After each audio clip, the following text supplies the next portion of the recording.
hang on, these tripods, it's the tripods that are the problem. They're bad luck.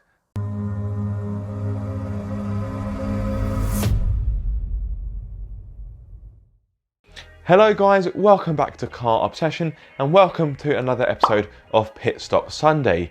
I know it's been quite some time since the last one. As always, I've been a very, very busy boy. Now, I have been really busy and that's been fantastic, but the future is looking a little bit uncertain. And that may sound quite ominous, and it probably sounds more ominous than it's meant to. But this video is really talking about how it feels like I've got to a point where it feels like I've hit a brick wall. Now, I'm trying my hardest to be as positive as I can. I went through a period where I was getting really stressed, and that probably came across on camera and on my social media. And I'm sure many of you probably thought, oh God, is he ever going to cheer the F up?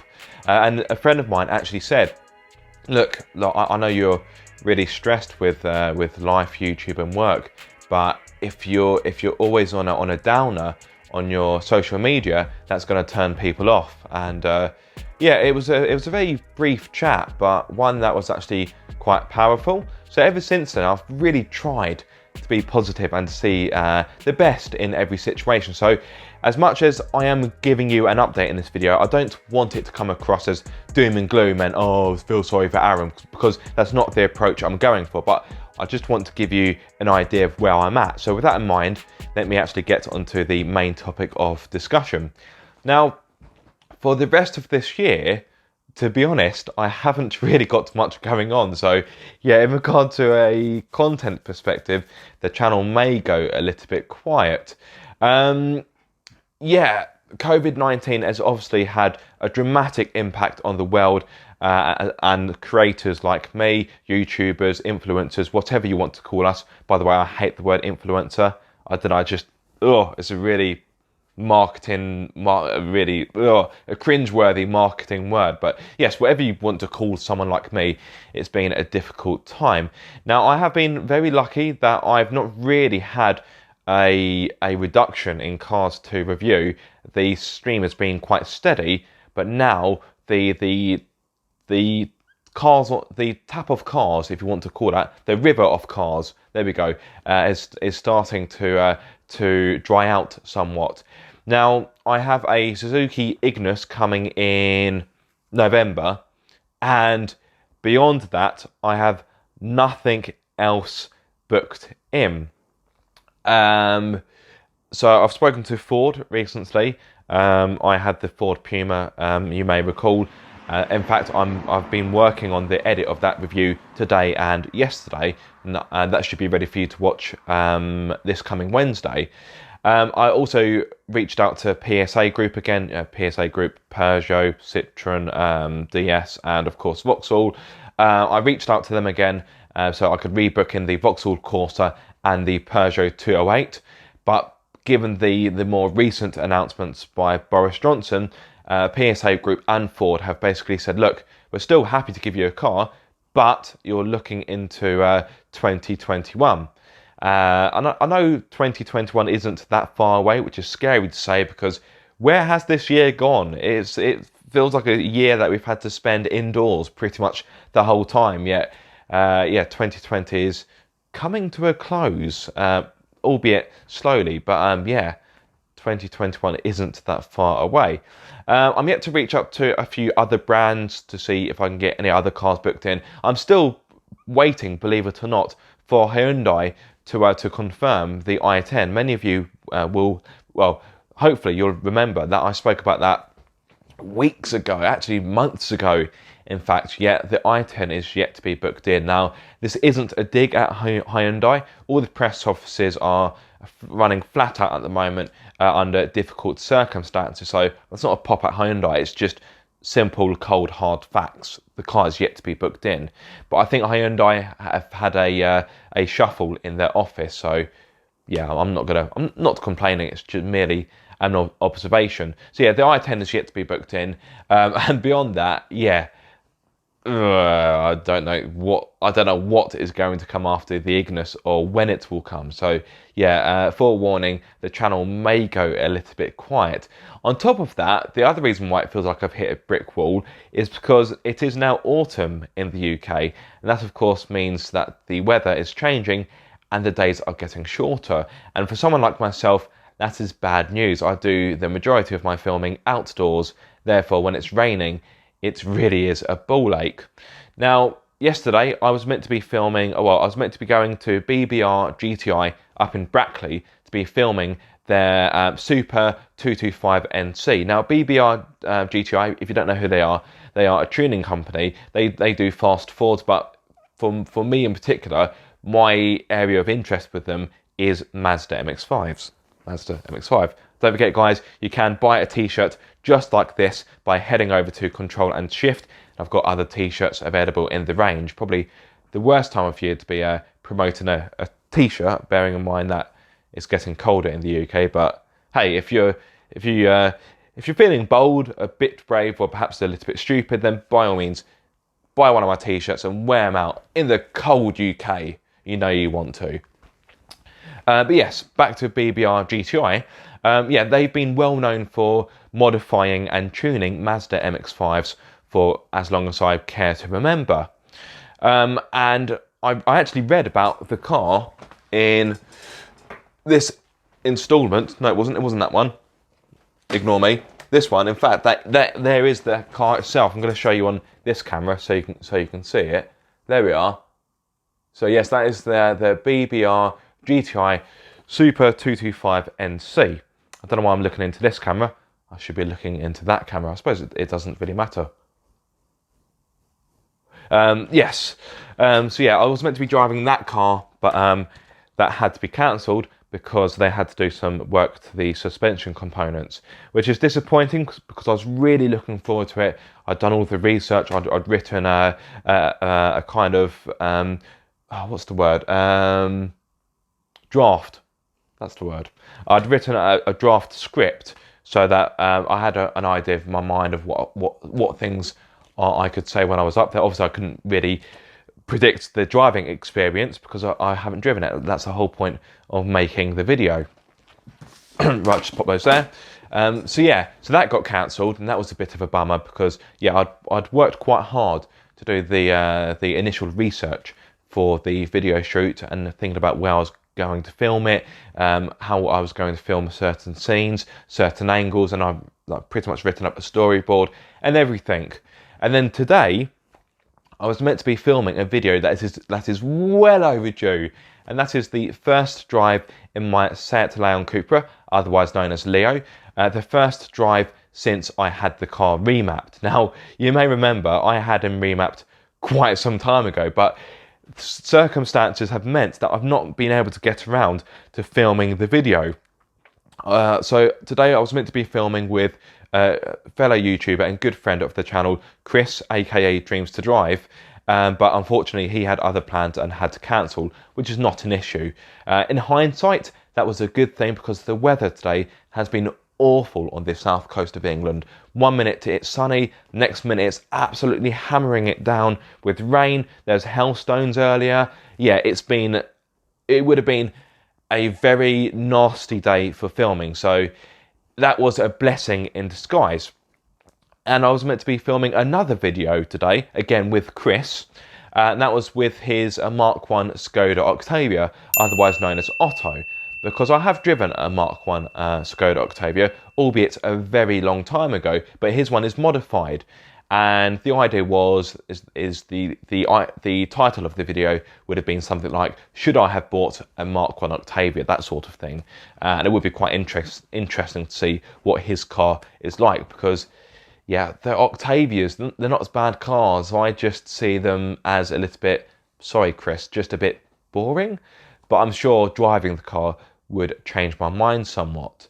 So yeah, that's really where I am. And the other reason why it feels like I've hit a wall, and some of you will think that this is quite an ungrateful thing to say, but bear with me. Now, the channel has got over 12,000 subscribers, excuse me, which is fantastic. The growth is slow, but more importantly, it is steady. However, when you look at now this is something I've spoken about before, so I'm not going to go into it in great detail, but when you look at the number of subscribers I have compared to the average views I'm getting on most of my recent videos, there seems to be an anomaly. There's no kind of ratio that you would expect for the amount of subscribers I have through to the views that I've been getting. Now, I fully accept not every subscriber is going to be interested in every video I do, and there could be, let's say, half of you guys couldn't care less about what I think on the new Renault Clio, a car I reviewed recently, or perhaps 75% of you couldn't give a monkeys about the new Nissan Juke. So I fully accept that. I know there's going to be a fluctuation somewhat, but yeah, I must admit, I do look at it sometimes, and I try not to. I look at it and think, I don't know why is that video not really doing much when I've got this amount of subscribers? And it seems sometimes, again, this is going to sound like I'm about to get my violin out, so bear with me. I'm not like I say, I'm not approaching this video from a negative aspect. This is merely me speaking about my experience and my thought process. I'm not trying to bring you guys down. So please, don't think that. Obviously, I'm sat here with a big smile on my face, but it seems sometimes the harder I work on a video, the worse it does. I'll give you a great example. My Audi RSQ3 video, a lot of work went into that, and a lot of work went into the edit as well. And I think as it stands right here, right now, I think it's on less than 1,000 views. Madness. I know that RSQ3 has been done by a few other YouTubers, but you'd think a performance Audi, a 2.5 litre 5-pot engine in an SUV, that's exciting. That would draw people in, but no. It's a funny one though, because most of the time when I do performance stuff, unless it's a fast forward, except for the Mustang video didn't do very well. But whenever I tend to do a performance car, 9 times out of 10, okay, that's an exaggeration, 7 times out of 10, most of the time, it doesn't really do that well. Whereas conversely, if I do something like a Peugeot 3008, that will explode with activity. And I know a car such as a 3008 is more achievable. It's more, what's the word? Attainable. Yes, attainable. That's the word I was looking for. Not achievable. I know that's more attainable compared to, let's say, I was going to say the Ford Fiesta ST, but they're not exactly that expensive, although they're not as cheap as they used to be. I'm trying to think of an example. Okay, maybe not the best example, but let's say something like a Caterham 420R. Yeah, so that's another reason. And recently, just one last thing before I kind of finish off my tale of woe. So both my cameras broke recently. I don't mean my GoPros, because I've got a few GoPros, but so the 2 cameras I'm using for this video, they are brand new. They are box fresh. This is in fact the first time I'm using them. Well, I've did some testing with this camera, but this is the test for my Canon 90D. Now this camera here, the one I'm speaking into, this is my Canon G7X Mark II, for those of you that are nerdy or interested in filming, or perhaps you're a fellow YouTuber. Now, I had my previous one for quite some time, but back in 2018, when I was filming with the Caterham 420R I mentioned a few moments ago, in fact, Patsy was filming me, driving by. She's doing the drive-by shots, and she put the old version of this camera down on a kind of gravelly car park on the very tripod that I'm using right now. And unfortunately, she didn't quite balance the weight of the tripod properly. So after a few moments, the camera went and just face planted into the gravel. In fact, that was actually caught on film, so I will pop that into the video now. And basically, the lens cover wouldn't close properly, and around the lens it was all scuffed, and there was a dent as well. But it still worked, and it worked for a very long time. until recently. In fact, it was last week or whenever I was filming with the Honda Jazz that I went to turn it on and it came up with lens error. And it done that when I filmed with the Kia Soul, but it was a momentary glitch and it worked again. Whereas this time when I was filming with the Jazz, it just wouldn't work. So yes, that's that camera that died. And this camera, well, not this one of course, but I had a Canon 80D that was my reliable companion for a long time. And when I was filming with the Ford Puma, when I had it on the tripod I'm using right now, hang on, these tripods, it's the tripods that are the problem. They're bad luck. I need to get rid of these tripods. But yeah, I was using this tripod here, which is a Manfrotto something or other. And it was on a windy day. Well, it always seems to be windy when I film nowadays. And I turned my back, and next thing I know, my tripod had been blown over and into a ditch.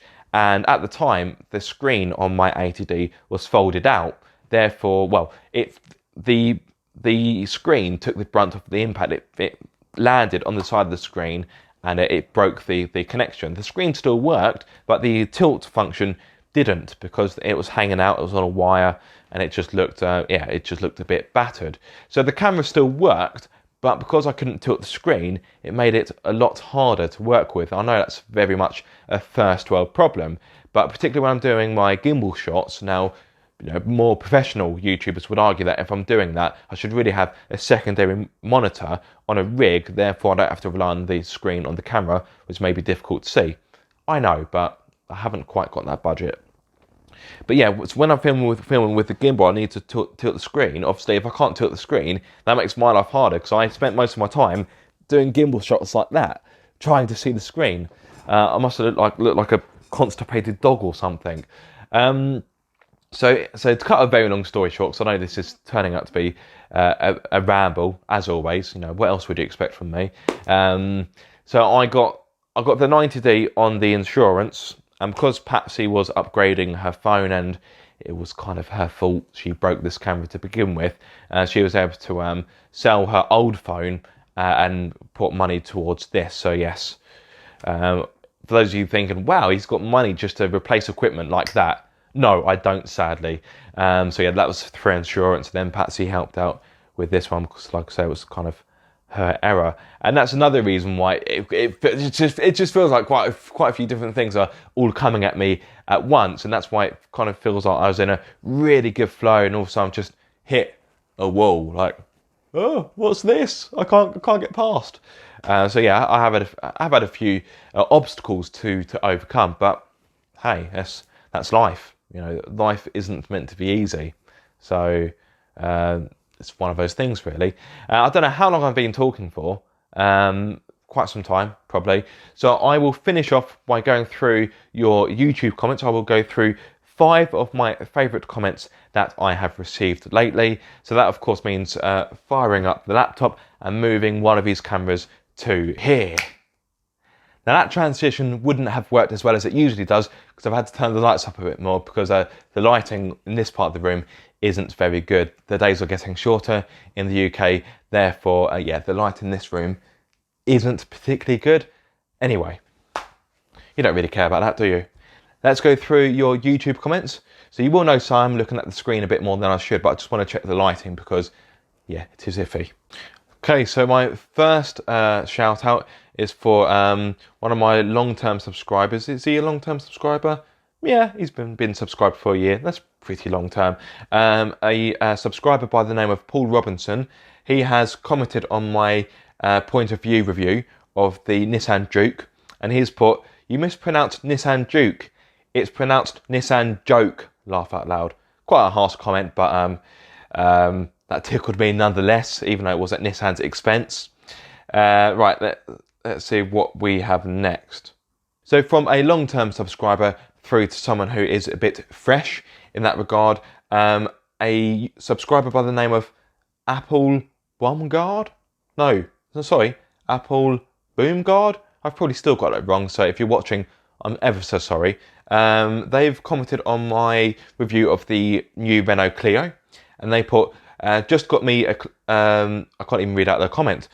I can't read their name or their comment. I'm not doing very well, am I? Just got me a new Clio. Hope I will like it. Of all of the B cars at that price range, it is the best looking by far. I still think the Peugeot 208 is the best looking, but the Clio is a very handsome car. I'll give you that. And yes, your review of a couple of weeks ago helped a lot. So that is fantastic. That's one thing, I know I've said it before, but it's one thing I love about doing Car Obsession is when my reviews are able to help people make informed decisions when buying cars. That's one of the reasons why I set up the channel. Of course, not everyone agrees with everything I say, but that's just the nature of the world.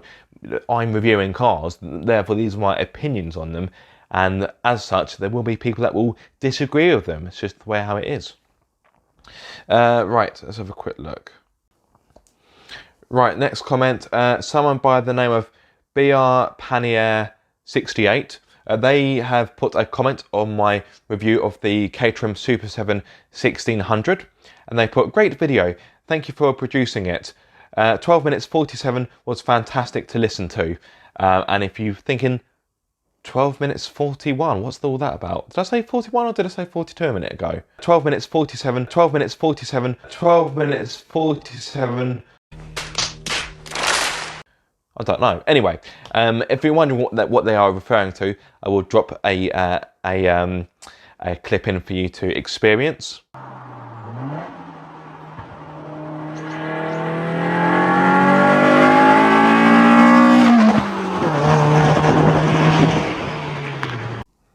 Next comment is from another subscriber, a very long-term subscriber, 3 years. Thank you very much for your what's the word? I'm really struggling with words today. I need a thesaurus.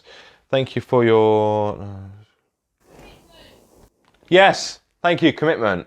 I don't think commitment was the word I was looking for, but that'll do. That'll do. So this is from Alkis Mac. I think that's correct. Hopefully, they've put on my Clio review, the best value for money car in this category, price quality wise. Nice review. Keep the content coming, mate. Thank you. Thank you. Please continue to watch. Right, and the last comment is from another name that I'm going to struggle to pronounce.